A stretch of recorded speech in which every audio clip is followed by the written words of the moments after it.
한국형 제시카법이 오늘 화두로 떠올랐습니다. 돌직구쇼 시작하면서 제가 신문 읽어주는 남자에서 마지막에 이제 오늘의 시사 용어를 하나씩 소개해드리는데 오늘의 시사 용어는 바로 이 제시카법이었습니다. 유치원 인근의 조두순, 대학가의 박병화, 이대로 둬도 괜찮을까라는 논쟁입니다. 유치원 인근의 조두순, 대학가의 박병화, 경기도 의정부의 연쇄 성폭행범 김근식, 경기도 안산의 아동 성범죄 조두순, 경기도 화성의 연쇄 성폭행범 박병화, 고위험 성범죄자가 출소 후에 법무부에서는 거주지를 제한하는 법을 추진하고 있습니다. 적용 대상은 13세 미만을 상대로 성범죄를 저지른 자, 3회 이상 반복적으로 범행을 저지른 자, 전자장치 부착 대상자 중 징역 10년 이상 선고된 자, 국가 지정 시설에서 생활하는 방안을 검토하고 있습니다. 미국의 제시카법과 내용이 상당히 유사한 법입니다. 그러자 법조계 정치권 일각에서는 이거 너무나 이중 처벌, 삼중 처벌 아니냐라는 반대와 우려의 목소리도 있다고 합니다. 그러자 한동훈 법무부 장관이 이렇게 얘기했습니다. 입이 쩍 벌어지는 나쁜 놈들에만 국한하겠다. 한동훈 법무부 장관 이야기 들어보시죠. 조두순, 김근식, 박병화 등 아동을 대상으로 하거나 상습적, 약탈적으로 끔찍한 성폭력 범죄를 저지른 고위험 성범죄자들, 이들이 어디서 어떻게 거주할지는 국민의 일상적 안전과 직결되는 문제입니다. 거주지 제한 명령은 약탈적 성폭력 범죄자, 즉 섹슈얼 프레데이터에 한정하여 적용합니다. 그냥 보면 입이 쩍 벌어지는 나쁜 놈들입니다. 거기에 한정해서 운용할 것이라는 거고요. 이른바 한국형 제시카법. 박정호 의원님, 박용진 의원님 두 분 의원, 여야 의원님들 의견 궁금한데요. 법무부에서는 한동훈 장관이 강력히 들고 나왔어요. 이 건에 대해서 논란이 있더라고요. 논란이 있고 문제를 제기하는 분들이 있어요. 그런데 우리가 보호해야 될 인권이 있고 그렇지 않은 경우도 있잖아요. 피해자의 인권이 좀 더 중요하다고 봅니다. 사실상 우리나라는 사형제를 폐지한 셈이잖아요. 그래서 얼마나 흉악한 범죄를 저질러도 사회에 복귀할 수 있는 가능성을 여전히 가지고 있는데, 저는 사회와 완전히 격리는 아니더라도 재범의 우려가 있고 그다음에 이로 인해서 다른 피해자가 충분히 생길 수 있는 이 건에 대해서는 마냥 인권 얘기하면서 안 된다고 할 게 아니라 저는 해결책을 저런 식으로라도 만들어야 된다고 봅니다. 만약에 저런 지금 거론됐던 저런 흉악한 범죄자들이 또 다른 범죄를 저지른다면 그때 와서는 정부가 뭐 했냐고 그분들이 먼저 나서서 욕할 거예요. 우리가 이렇게 허술했냐고. 그렇게 얘기하고 비난하기 전에 저는 저렇게 사회가 용인할 수 없는 사람들이라면 저는 완전히 사회와 격리해 주는 게 좋다고 생각하는데, 일정 형량이 있어서 그걸 다 치르고 나온다면 저는 더 이상의 범죄, 그다음에 일반 국민들이 불안하지 않게 하는 조치를 정부가 취해야 하는 거는 저는 옳다고 생각합니다. 만약 그걸 가지고 문제 삼고 또 시비를 걸 일은 아니라고 생각합니다. 이거 법무부가 추진한다지만 입법 사항이니까 국회 여야 합의가 있어야 되는 거죠? 저는 민주당, 지금 우리 당은 얼마 안 되기 때문에 민주당이 이걸 동의하거나 하겠다고 하면 그냥 일사천리로 되는 거예요. 근데 민주당이 안 하겠다라고 하면 또 못 하는 거예요. 저는 민주당의 의사에 달려 있다고 생각합니다. 여당은 그 말만 여당이군요.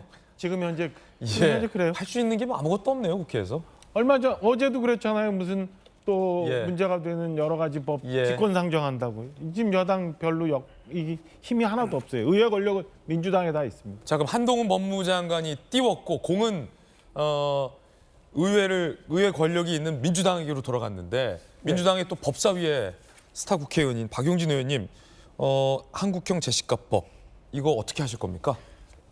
재밌는 거 한번 확인할까요? 네. 여당이시니까 당연히 당정 협의하셨죠? 제가 대변인이긴 하지만 모든 당정협의 상황을 확인하지 못했어요. 아니 이제 아마 왜 협의 그러냐면 됐을 거라고 알고 저 있어요. 정도 중요한 사안이면요 당정협의 해야죠. 예.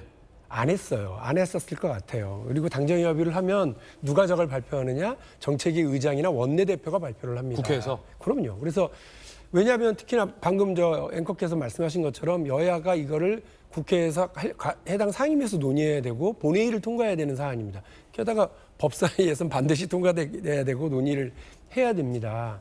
그러면 여당의 의견을 먼저 들어야 됩니다. 당연히 파트너니까 국회 내 파트너니까 여당의 먼저 의견을 듣고 여당에서도 이런 고민 저런 고민 여당에 또 법률 전문가가 좀 많아요. 이분들이 야 이거 헌법 소원 걸리면 이거 문제되지 않아? 위헌하냐? 이런 법원리 검토 좀 해봅시다. 그리고 발표는 나중에 이렇게 합시다. 이런 절차가 있어야 되는데 털컥 한동훈 장관이 마이크 딱 잡고 폼 다 잡고 얘기하고 국회에서 통과 못 시키면 국회 탓이에요. 그리고 이런저런 전문가들 지금 여러분 이 시간에 그냥 검색해 보세요. 한국경제식화법에서 그 검색해 보시면 모든 기사의 맨 말미에 법률 전문가들의 여러 우려가 두루룩 나옵니다. 그렇게 얘기하시는 분들은 이른바 성범죄자들로부터 우리 아이들을 지키려고 우리 국민들의 안전을 지키려고 하는 거에 반대하는 분들이세요? 그분들은 나쁜 사람들이에요? 그렇지 않잖아요. 왜 일을 이렇게 해요? 자꾸 한동훈 장관은. 답답하다고 생각합니다. 반대하는 분들이 있어요. 그분들 법률 전문가고 우리 사회의 아이들과 여성들을 보호해야 된다고 생각하는 그런 분들입니다. 근데 그런 분들의 얘기는 들어보지도 않고 그냥 한동훈 장관이 덜컥 이렇게 얘기하고 뒷수습은 누가 해요? 아니 불쌍한 여당이 해야 되잖아요. 뒷수습은. 그리고 여당은 가만 생각해보니까 이거 나도 잘 모르는 건데 한동훈 장관한테 귀뜸도 못 들었는데 일단 야당 탓부터 하자. 야당이 반대할 거야. 이렇게 해서 국회를 또 난장판을 만들어 놓고 그러면 안 되죠. 장관이. 저는 그 말씀을 드리고 싶습니다. 좋은 취지더라도요. 예. 절차 밟으시고 그 법무부 장관이면 우리 법사위 의원들에게도 법사위 위원장님이 김도읍 여당 위원장님 아니십니까? 예. 서로 의논 좀 하세요. 의논 좀 하세요. 의논 좀. 정부 여당 간에. 자꾸 예. 안 그러니까 신뢰가 자꾸 떨어지잖아요. 자, 요거 박정호 의원님 혹시 방송 중에라도 요 제시카법 관련해서 당정 협의가 확인해볼게요. 공식이건 비공식이건 있었을 것 같거든요. 그 전 야당 있었을 박용진 거라고 의원님께서는 하긴, 없다면 이거 심각한 문제다라고 말씀하셨기 때문에 한번 확인해 주시고 지금 휴대폰 쓰셔도 됩니다. 네. 확인해 주시고요. 민주당이 이제 받을지 안 받을지가 상당히 좀 궁금해질 것 같습니다. 한동훈 장관 제가 법무부에서 이렇게 들은 얘기로는 김영주 의원님 한동훈 장관이 필요하다면 야당 법사위 의원들 직접 만나 설득할 수 있다 이런 분위기까지 법무부 관계자는 얘기하고 있거든요. 네. 일단 한동훈 법무부 장관하고 여당은 한국형 제시카법에 대해서 진심인 것 같은데 국회에서 통과될까요? 지금 타이밍이 아주 좋다고 판단한 거죠, 한 장관이. 총선 앞두고 있습니다. 수많은 아이들을 둔 부모들이 이 법을 반대할 리가 있습니까? 그 여당이 한 장관에게 반대하겠습니까? 그리고 민주당도 총선에 나갈 생각을 하는 국회의원들이 이 법을 반대하고 어떻게 총선을 나가겠습니까?